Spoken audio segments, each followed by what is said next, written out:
Hey, it's Sela Social Studies.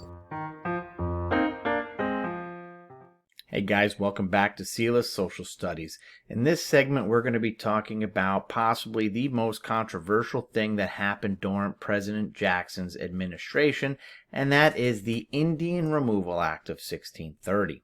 Now, President Andrew Jackson was a man who liked things done his way and didn't care what he had to do to make it that way. Historically, we know Jackson was a military force, and politically he didn't make very many friends.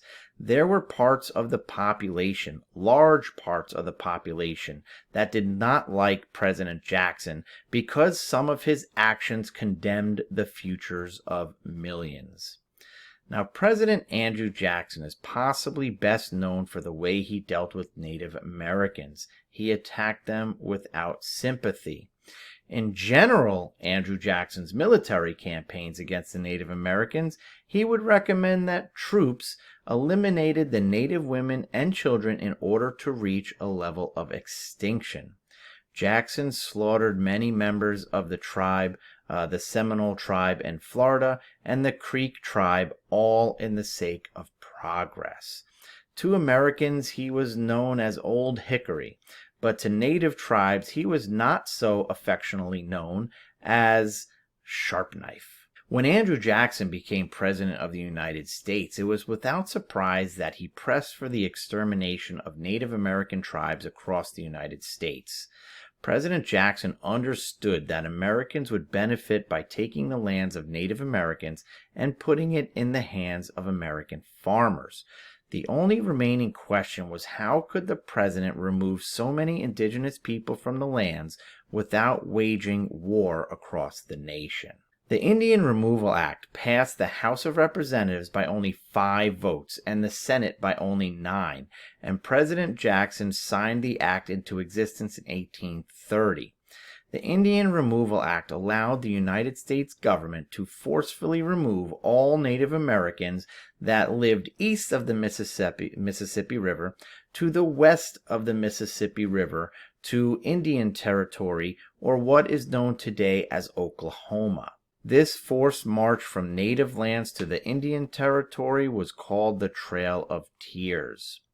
A majority of the native tribes abided by the rules set forth by the Indian Removal Act. However, there were some who protested their relocation. The Cherokees fought to stay on their land because it was the land of their fathers. President Jackson was adamant that the prime farmland should belong to skilled Americans and farmers. The act was heavily influenced by the idea of manifest destiny, which was God's will or an obvious fate that all Americans will settle the lands from the Atlantic to the Pacific. Now remember, not all members of Congress were on board with the removal of the native tribes. Previously mentioned was the vote in the House and in the Senate. The legislation passed the House 102 to 97 and the Senate 28 to 19. Members of Congress fought against the inhumane treatment of the native race. Many Americans started to believe that the government no longer needed to create peaceful agreements with the Native Americans, that since the land belonged to the federal government, the government could decide what fate it had, and it would decide the fate of the natives who lived on that land. So the United States created the Bureau of Indian Affairs, and that was created to control the movement of Native Americans off the land, as well as to force what we would say whitehood upon the natives. One of the most controversial policies of the Bureau of Indian Affairs was in the late 19th to early 20th century the decision to educate native children in separate boarding schools with an emphasis on assimilation that prohibited them from using their indigenous languages, practices, and cultures. It emphasized being educated to European American culture. I mentioned before the Trail of Tears, and as a result of the Indian Removal Act, beginning in 1831, thousands of Native Americans were put forth on a forced march from their ancestral homelands east of the Mississippi River, over 1,000 miles west of the Mississippi River to Indian Territory, which is now today Oklahoma. the Cherokee protested the forced removal by sending educated young men across the country to educate Americans about their heritage and culture. The Cherokee lobbied Congress with a petition containing over 15,000 Cherokee signatures against the removal. When the case reached the Supreme Court in Worcester v. Georgia in 1832, the court ruled that the Cherokee were a sovereign nation. President Jackson blatantly ignored the Supreme Court decision and enforced his Indian Removal Act anyway, and pushed through the Treaty of Echota.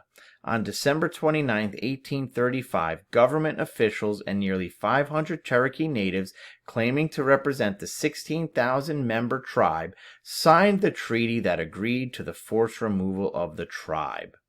By 1838, only 2,000 members of the Cherokee Nation had voluntarily relocated to Indian Territory. In the spring of that year, the government sent 7,000 military troops to evict the remaining members of the tribe.